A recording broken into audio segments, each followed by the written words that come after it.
In many calculations in chemistry today, we take for granted some values as constant, unchanging in our modern times. For example, in many reactions we write the pressure of the atmosphere as 1 atmosphere, or ATM. We also assume an abundance of oxygen gas, O2, and some other diatomic gases when looking at combustion reactions.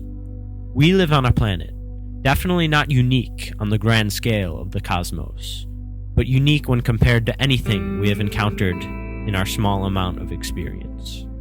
When we look at the world around us, the Earth is teeming with living things, photosynthetic life and non-photosynthetic life alike.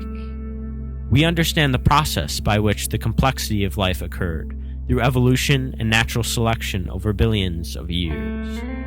From the first simple bacteria, mutation in DNA and variation in the environment affected which organisms survived and which ones died off. We know that this process is responsible for every species on Earth today, from us humans to the grass beneath our feet.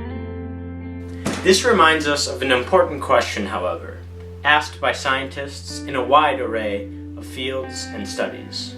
The origin of life is something we don't know anything about, and we want to know something about it, and I would love to know how life actually got started, the origin of the first self-replicating entity. I'm not a biologist, and that's my top 3 things as well. How did a world of non-living atoms and molecules 4 billion years ago come together to form the first living cells? Cells able to survive, reproduce, and populate our world. The honest answer to that question is that we just don't know yet. Some would even say that the question is beyond the realm of science to answer. But that would be disingenuous, because science uses empirical data, evidence, logical reasoning, and experimentation to come to its conclusions. Undoubtedly, using the tools and methods of science, we can come to a closer approximation to the truth about this question. One thing we know is that all life operates because of organic molecules, or long chains of carbon, hydrogen, and functional groups that make up the structure of living cells and allow the processes in our body to occur. With this knowledge, we know that these organic molecules must have been vital to the origin of life on Earth. Before we go into some of the theories of the origin of life, we must first take a trip back in time to the conditions on Earth about 4 billion years ago, the conditions before life first sprang up on our world. The atmosphere probably consisted mostly of gas from violent volcanic eruptions, and gas and other materials from meteorites the Earth was bombarded with in its formation. The early atmosphere consisted of water vapor, carbon dioxide, carbon monoxide, hydrogen gas, nitrogen gas, ammonia, and methane, but no oxygen gas, something absolutely vital to our survival today. With this in mind, we know that early bacterial life had to have been photosynthetic, or requiring energy from the sun, water and nutrients from its environment, and carbon dioxide from the atmosphere to survive and reproduce. So we now know, using radiometric dating techniques, ancient preserved minerals, and geology, that the conditions on Earth about 4 billion years ago were very different from what they are today. But how could life have arisen out of these conditions? How could such complexity in life arise out of non-living atoms and molecules?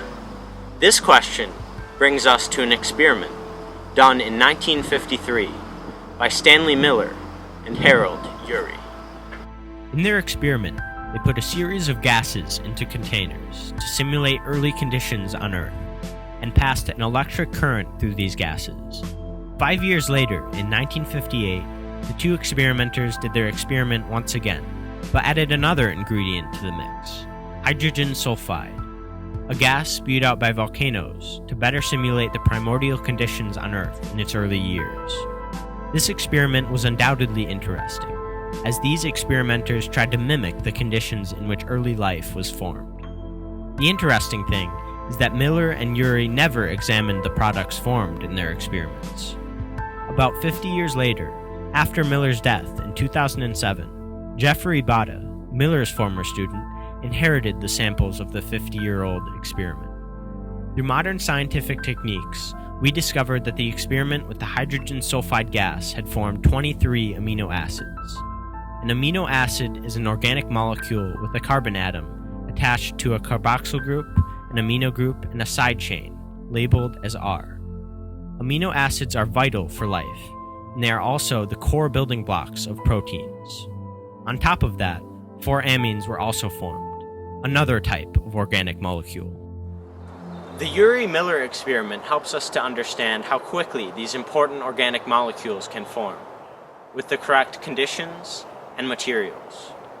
With an unfathomable amount of time, perhaps millions of years, it is not unlikely that with more and more of these reactions, a rising complexity of organic molecules, and some amount of chance, perhaps the first living cells could have formed. With this, based on the evidence and the knowledge of the conditions on early Earth, there are a few different ideas about how life first began. One idea is that deep-sea vents shot out enough energy and heat deep beneath the sea, where there was enough materials and nutrients for these reactions to occur, and for life eventually to form. Another is that lightning storms gave the sufficient amounts of energy for these reactions, lightning being more similar to the electricity in the Urey-Miller experiment.